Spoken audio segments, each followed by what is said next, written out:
যোৰহাটত বাজেট সন্দৰ্ভত তপন কুমাৰ গগৈৰ সংবাদমেল।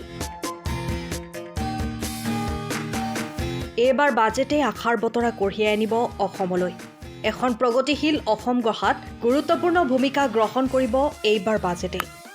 সদ্য ঘোষিত কেন্দ্ৰীয় বাজেটে অসম তথা উত্তৰ পূৰ্বাঞ্চললৈ আশাৰ বতৰা কঢ়িয়াই আনিছে। এই বাজেটত ৰাজ্যৰ সৰ্বাংগীন উন্নয়নৰ বাবে পুঁজি নিৰ্ধাৰিত কৰা হৈছে। চৰকাৰী কৰ্মচাৰীৰ পৰা আৰম্ভ কৰি ক্ষুদ্ৰ ব্যৱসায়ী মধ্যবিত্ত শ্ৰেণীৰ ৰাইজ উপকৃত হ'ব পৰাকৈ এই বাজেট প্ৰস্তুত কৰিছে কেন্দ্ৰীয় বিত্তমন্ত্ৰীগৰাকীয়ে। এই বাজেটৰ লক্ষ্য হৈছে এক বিকশিত ভাৰত নিৰ্মাণ কৰা। সেই অনুসৰি ভৱিষ্যতৰ চিন্তা আগত ৰাখি প্ৰস্তুত কৰা হৈছে এই বাজেট। অসম তথা উত্তৰ পূৰ্বাঞ্চলক আন্তঃগাঁথনিৰ ক্ষেত্ৰত উন্নত কৰি তোলা হৈছে। পথ, ৰেল, নদী সকলো দিশৰ পৰাই উত্তৰ পূৰ্বাঞ্চলক উন্নত কৰাৰ পদক্ষেপ গ্ৰহণ কৰা হৈছে। দেশক আগুৱাই নিয়াৰ ক্ষেত্ৰত উত্তৰ পূৰ্বাঞ্চলক দুৱাৰমুখ হিচাপে গণ্য কৰি আঁচনি গ্ৰহণ কৰিছে কেন্দ্ৰ চৰকাৰে। এই মন্তব্য অসম ঔদ্যোগিক উন্নয়ন নিগমৰ অধ্যক্ষ তপন কুমাৰ গগৈ। আজি যোৰহাট জিলা বিজেপিৰ উদ্যোগত যোৰহাটৰ বিজ্ঞান কেন্দ্ৰ আৰু তাৰকাগৃহৰ প্ৰেক্ষাগৃহত অনুষ্ঠিত হোৱা এক বিশেষ নাগৰিক সভাত মুখ্য অতিথি হিচাপে উপস্থিত থাকি তপন কুমাৰ গগৈয়ে 2025-26 বৰ্ষৰ বাজেটখনৰ পৰা যে অসমৰ জনগণ উপকৃত হ'ব সেই কথা প্ৰকাশ কৰে। 1 ফেব্ৰুৱাৰী তাৰিখে সংসদৰ মজিয়াত কেন্দ্ৰীয় বিত্তমন্ত্ৰী নিৰ্মলা সীতাৰমণ ডাঙৰীয়ানীয়ে যি বাজেট দাখিল কৰিলে, সেই বাজেটৰ যিখিনি জনমুখী দিশ সেইখিনি জনসাধাৰণৰ মাজলৈ লৈ যাবৰ কাৰণে ভাৰতীয় জনতা পাৰ্টীৰ ৰাষ্ট্ৰীয় সমিতিৰ পৰিকল্পনা আৰু ৰাজ্যিক সমিতিৰ নিৰ্দেশনা অনুসৰি আজি যোৰহাটত আমি এখন সভা অনুষ্ঠিত কৰিলো। মই আপোনালোকৰ যোগেদি পোনপ্ৰথমে ভাৰতবৰ্ষৰ প্ৰধানমন্ত্ৰী নৰেন্দ্ৰ মোদী ডাঙৰীয়া তেখেতৰ নেতৃত্বত সংসদৰ মজিয়াত বিত্তমন্ত্ৰী নিৰ্মলা সীতাৰমণ ডাঙৰীয়ানীয়ে যি বাজেট দাখিল কৰিলে, সেই বাজেটৰ যোগেদি জনসাধাৰণ উপকৃত হ'ব। এখন জনমুখী বাজেট, ভাল বাজেট।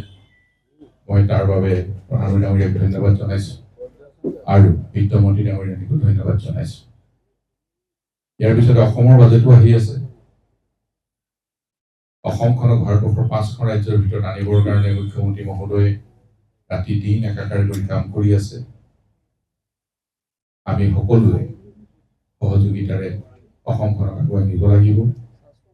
এই কেন্দ্ৰীয় বাজেটৰ যোগেদি মই আপোনালোকৰ আগত মূল কেইটামান কথা, যিকেইটাৰ যোগেদি আমাৰ জনসাধাৰণ বিশেষভাৱে উপকৃত হয়, ভৱিষ্যতৰ দিনত উপকৃত হ'ব, মই অৱগত কৰিব বিচাৰিছো যে এইবাৰ কেন্দ্ৰীয় বাজেটত যিটো আমাৰ টেক্স,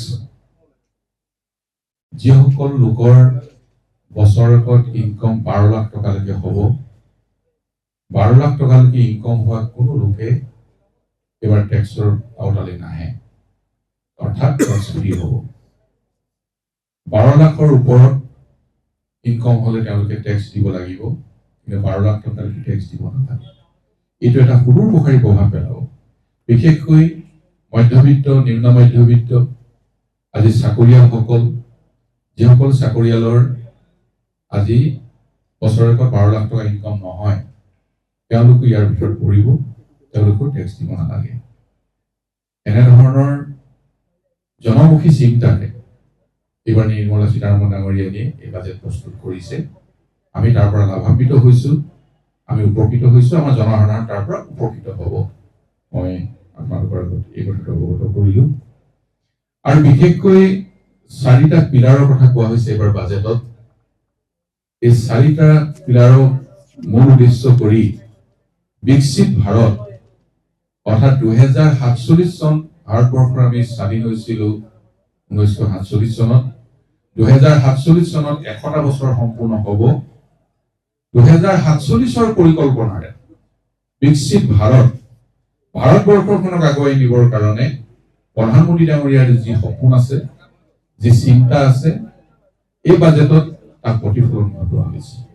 সেইকাৰণে বিকশিত ভাৰত সকলোকে লগত লৈ ভাৰতবৰ্ষক আগুৱাই নিব তেনে চিন্তাৰে এই বাজেট প্ৰস্তুত কৰি এই বাজেটক তেনেধৰণে আগুৱাই নিবৰ কাৰণে পদক্ষেপ লোৱা হৈছে। আপোনালোকে দেখিছে 4টা পিলাৰৰ ভিতৰত আমি বিশেষভাৱে এগ্ৰিকালচাৰ কৃষি খণ্ডক তাত ধৰা হৈছে, MSME খণ্ডটোক তাত ধৰা হৈছে। তাৰ লগে লগে আপোনালোকে দেখিছে যে ইনভেষ্টমেণ্ট খণ্ডটোক তাত ধৰা হৈছে আৰু এক্সপোৰ্ট, এই 4টা পিলাৰৰ ওপৰত ভিত্তি কৰি কেন্দ্ৰীয় চৰকাৰী বাজেটৰ যোগেদি জনসাধাৰণক সকাহ দিবৰ কাৰণে ব্যৱস্থা গ্ৰহণ কৰিছে আৰু তেনেধৰণে ভাৰতবৰ্ষক আগুৱাই নিবৰ কাৰণে পদক্ষেপ লোৱা হৈছে। আজি যদি কৃষি খণ্ডৰ কথা যদি আমি চাওঁ তেতিয়াহ'লে আপোনালোকে দেখিব যে আমাৰ কৃষকসকলক আগুৱাই নিবৰ কাৰণে আগতে যিটো KCC লোন বুলি কোৱা হয়, সেইটো আছিল, তাৰ পৰিমাণ আছিল 3 লাখ টকালৈকে। এতিয়া তাৰ পৰিমাণ বঢ়াই 5 লাখ টকা কৰি দিয়া, অৰ্থাৎ কৃষকসকলে এতিয়া 5 লাখ টকালৈকে KCC লোন তেওঁলোকে ল'ব পৰা ব্যৱস্থা আছে। কৃষকসকল তাৰ পৰা লাভান্বিত হ'ব, আগুৱাই যাব পাৰিব। ঠিক তেনেধৰণে আপোনালোকে দেখিছে যদি মুদ্ৰা লোনৰ কথা যদি আমি চাওঁ, মুদ্ৰা লোন আগতে আমাৰ 10 লাখ টকালৈকে আছিল। এতিয়া মুদ্ৰা লোন আমি তাত আমি ইনকাম যদি চাওঁ, এই ইনকাম চাওঁতে আপোনালোকে দেখিব যে 2012-13 14 চনৰ পৰা নৰেন্দ্ৰ মোদী ডাঙৰীয়া প্ৰধানমন্ত্ৰী হিচাপে দায়িত্ব লৈছে। তাৰ আগত 12 আৰু 13 চনত যদি আপোনালোকে চাই, আমাৰ ইয়েৰলি আছিলে 41,142 টকা আৰু মন্থলি আছিল 3,492 টকা, এইটো পাৰ কেপিটা ইনকাম, আৰু ডেইলি আছিল 116 টকা। আৰু আজি আপোনালোকে দেখিছে যে 2023-24 যদি আমি চাওঁ, ইয়েৰলি 1,82,600 টকা, মন্থলি 15,217 টকা আৰু ডেইলি 507 টকা। 116 টকা ক'ত আৰু 507 টকা ক'ত যদি আমি চাওঁ, তেতিয়াহ'লে অসমখনক আমি উন্নতিৰ দিশত আগবঢ়াই লৈ যাবৰ কাৰণে আজি বিশেষভাৱে কেন্দ্ৰত আমাৰ চৰকাৰ আছে, অসমত আমাৰ চৰকাৰ আছে, দুইখন চৰকাৰে বিশেষভাৱে পদক্ষেপ গ্ৰহণ কৰিছে। এইটো আমাৰ কাৰণে খুব আনন্দৰ বতৰা। আজি যদি আপোনালোকে চাই যে দেখিব যে 2013 আৰু 14 চনত আমাৰ কিমান টকা তাত বাজেটত ধাৰ্য কৰা হৈছিল। 2012 আৰু 13 আৰু 14 চনত কেন্দ্ৰীয় বাজেটত 16.16 লাখ কোটি টকা সেই সময়ত ধাৰ্য কৰা হৈছিল। আৰু আজি আমি 25 আৰু 26 চনত আমি কিমান লৈছো? 50.65 লাখ কোটি টকা। আৰু 13-14 আছিলে 16.6 লাখ কোটি টকা। অৰ্থাৎ আমাৰ 13-14 পৰা আজি নৰেন্দ্ৰ মোদী ডাঙৰীয়াই দ্বিতীয়বাৰ প্ৰধানমন্ত্ৰী হিচাপে দায়িত্ব লোৱাৰ পিছত আজি ভাৰতবৰ্ষক বিশ্বগুৰুখনত প্ৰতিষ্ঠা লাভ কৰাবৰ কাৰণে আৰু বিকশিত ভাৰতৰ চিন্তাৰে 47 চনলৈকে যি পৰিকল্পনা লৈছে, তাত কিমান লাখ কোটি টকা আজি বৃদ্ধি কৰা হৈছে। এইটোৱে হৈছে আমাৰ প্ৰায় 40 কোটি টকা, 44 লাখ কোটি টকা তাত বৃদ্ধি কৰা হৈছে। এইটো এটা খুব আনন্দৰ বতৰা। সেইকাৰণে এই কথাখিনি আমি জনসাধাৰণক অৱগত কৰিব বিচাৰিছো। আজি আপোনালোকে দেখিছে এডভান্টেজ আছাম হৈ গৈছে অসমত। এডভান্টেজ আছামত ভাৰতবৰ্ষৰ লগতে বিশ্বৰ বিভিন্ন প্ৰান্তৰ ইণ্ডাষ্ট্ৰিজ বিলাক আহিছে। অসম চৰকাৰৰ লগত MOU সাইন হৈছে আৰু উদ্যোগৰ ক্ষেত্ৰখনত অসমক আগুৱাই লৈ যাবৰ কাৰণে বিশেষভাৱে পদক্ষেপ লোৱা হৈছে। আজি ছেমিকণ্ডাক্টৰ ইণ্ডাষ্ট্ৰি নিৰ্মাণ কৰা হৈছে, টাটাই কাম চলাই আছে। তাতে প্ৰায় 35,000 যুৱক যুৱতীয়ে প্ৰত্যক্ষ পৰোক্ষভাৱে সংস্থাপিত হ'ব। তেনেধৰণে আজি ৰিলায়েন্স আহিছে, তেনেধৰণে আজি আদানী আহিছে। সকলোৱে ইয়াত ইনভেষ্ট কৰিবৰ কাৰণে বেলেগ বেলেগ ইণ্ডাষ্ট্ৰিবিলাক আহিছে, সকলোৱে ইনভেষ্ট কৰিব অসমত। অসমখনক ভাৰতবৰ্ষৰ 5খন ৰাজ্যৰ ভিতৰত আনিবৰ কাৰণে আমাৰ যি সপোন, সেই সপোন আমাৰ কাৰ্যকৰী কৰিবৰ কাৰণে আমি আগুৱাই গৈ আছো। আজি ৰোড কানেক্টিভিটি হওক, এয়াৰ কানেক্টিভিটিয়ে হওক, ৱাটাৰ কানেক্টিভিটিয়ে হওক, ৰেল কানেক্টিভিটিয়ে হওক, প্ৰতিটো স্তৰতে অসমখনক আগুৱাই নিবৰ কাৰণে পদক্ষেপ লোৱা হৈছে। আজি ব্ৰহ্মপুত্ৰৰ ওপৰত দলং নিৰ্মাণৰ পৰা আৰম্ভ কৰি কেন্দ্ৰীয় আমাৰ ছাৰ্ভিচ মিনিষ্টাৰ গাডকাৰী ডাঙৰীয়াই এইবাৰ ঘোষণা কৰিলে এডভান্টেজ আছামত যে ব্ৰহ্মপুত্ৰৰ ওপৰত এখন নতুন দলং হ'ব। ইয়াতে আমাৰ ব্ৰহ্মপুত্ৰৰ তলেদি সুৰংগ হ'ব, কাজিৰঙাত এলিভেটৰ হ'ব। এই যিবিলাক আমাৰ প্ৰজেক্ট আছে সেই প্ৰজেক্টখিনি অতি সোনকালে কাৰ্যকৰী কৰিবৰ কাৰণে পদক্ষেপ হ'ব। অৰ্থাৎ কেন্দ্ৰীয় চৰকাৰে অসমক অষ্টলক্ষী বুলি কৈছে আৰু সেইকাৰণে অসমখনৰ উন্নতিৰ কাৰণে আজি 15 দিনৰ মূৰে মূৰে কেন্দ্ৰীয় মন্ত্ৰী অসমলৈ আহি আছে। কেন্দ্ৰীয় মন্ত্ৰী আহি অসম ভ্ৰমণ কৰি যায়। অসমত ইয়াত আহি আমাৰ কেন্দ্ৰীয় প্ৰজেক্ট যিবিলাক চলি আছে সেইবিলাকৰ ওপৰত ৰিভিউ কৰে।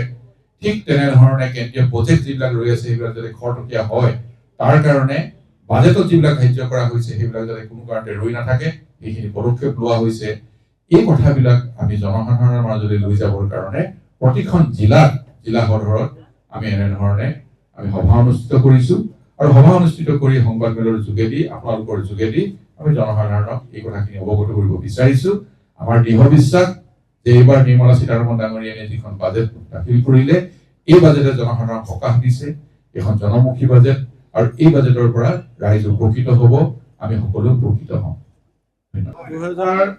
2025-26 চনৰ কেন্দ্ৰীয় চৰকাৰৰ যি বাজেট এই বাজেটৰ সন্দৰ্ভত আজি ভাৰতীয় জনতা পাৰ্টীৰ ৰাষ্ট্ৰীয় কমিটিৰ পৰিকল্পনাত ভাৰতীয় জনতা পাৰ্টী অসম প্ৰদেশৰ নিৰ্দেশনাৰ বাবে যোৰহাট জিলাতো আমি এক সজাগতা অনুষ্ঠানৰ আয়োজন কৰিছিলোঁ যাতে বাজেটৰ যিবিলাক জনমুখী দিশ সেই জনমুখী দিশসমূহ কেন্দ্ৰীয় বাজেটৰ জনমুখী দিশসমূহ আৰু লগতে অসম চৰকাৰে গ্ৰহণ কৰা এই সন্দৰ্ভত কিছু ইতিবাচক পদক্ষেপ ৰাইজৰ মাজলৈ লৈ যোৱাৰ বাবে আমি প্ৰচেষ্টা চলাইছিলোঁ যোৰহাট জিলাত ভাৰতীয় জনতা পাৰ্টীৰ যোৰহাট জিলাৰ উদ্যোগত।